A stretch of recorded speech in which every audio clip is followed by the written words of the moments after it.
Social ಮೀಡಿಯಾದಲ್ಲಿ ಹಾಕಿ ನಮ್ಮ ಕುರುಬರ ಕುಲದೈವ ಬೀರದೇವರ ಗುಡಿಯೂ ವಫ್ ಆಸ್ತಿ ಅಂತೆ ಅಂತ ಅಪಪ್ರಚಾರ ಮಾಡ್ತಾರೆ.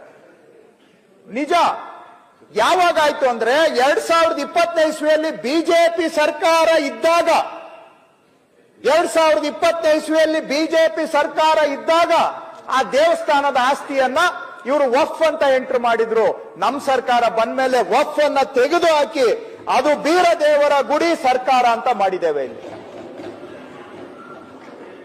ನಮ್ಮ ಜಮೀರ್ ಅಣ್ಣ ಅವರು ಹೇಳಿದ್ರು, ಮುಸ್ಲಿಂ ಪರ್ಸನಲ್ ಲಾ ಬೋರ್ಡ್ ಅಲ್ಲಿ ಚರ್ಚೆ ಆಗಿದೆ. ಎಲ್ಲೇ ಆಗಲಿ ದೇವಸ್ಥಾನ ಇರುವಂತ ಜಾಗಕ್ಕೆ, ಸ್ಮಶಾನ ಇರುವಂತ ಜಾಗಕ್ಕೆ ಅದು ವಫ್ ಆಗಿದ್ರು ಕೂಡ ಅಪ್ಪಿ ತಪ್ಪಿನೂ ನಾವು ಅದನ್ನ ಕೇಳಬಾರದು ಅಂತ ಹೇಳಿದ್ಮೇಲೆ ಇವತ್ತು ಬೀರದೇವರ ಗುಡಿ ಸರ್ಕಾರ ಅಂತ ಪಾಣಿಯಲ್ಲಿ ಎಂಟರ್ ಮಾಡಿದ್ದೇವೆ ನಾವು.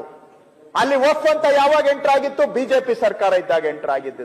ಅದನ್ನ ನಾವು ಸರಿಪಡಿಸುವಂತ ಕೆಲಸವನ್ನ